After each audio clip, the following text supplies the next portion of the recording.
Hi, I'm Dr. Mark King from the Motion Palpation Institute.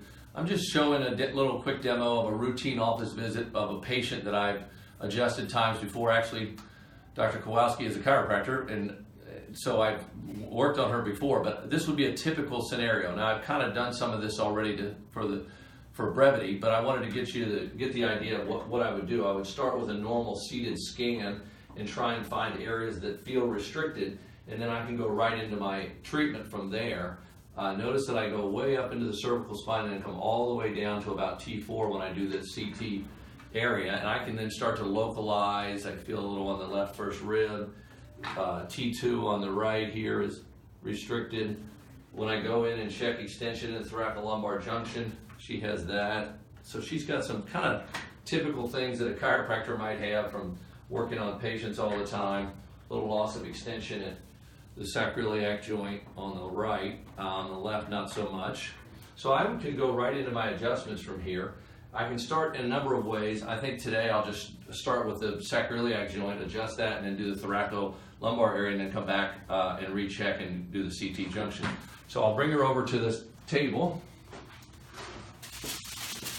on your right side. So I'm going to contact the right sacrum with the involved side down. Make sure that it's always nice if the patient knows how to set themselves up, which is not typical. But I'm going to roll the patient into me here, and I'm going to body drop here. And then I'm going to have her just roll right into the supine position with the knees bent. Give herself a hug.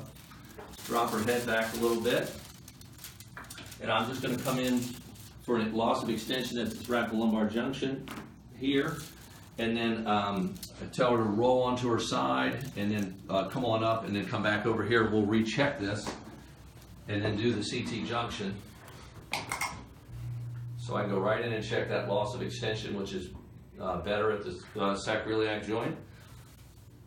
Most chiropractors need the thoracolumbar junction adjusted because we're bending over patients all the time. And I have this CT junction that I want to adjust next. Now the left first rib feels a little better after these other adjustments, but that CT junction on the right is still a problem. So I'll go right into that. I'll get a spinous contact with my finger and a little bit of the facet because I'm doing a combination for loss of extension and lateral flexion. And then I can go right back in and check again. She's got a little bit of tightness on this left first rib, not a true fixation.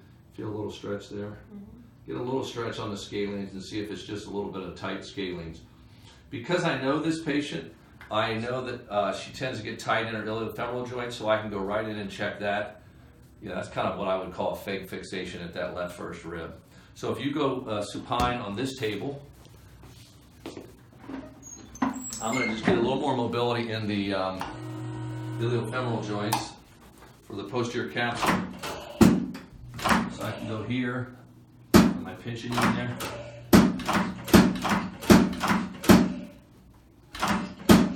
And go right into the posterior capsule of the iliofemoral joint. You okay, pinch?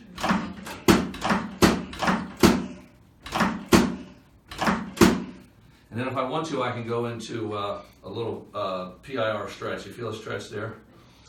I wanted to wish everyone a Happy New Year, Happy Holidays, and hope here's to a great 2018 at Motion Palpation Institute and at your practice. Thank you.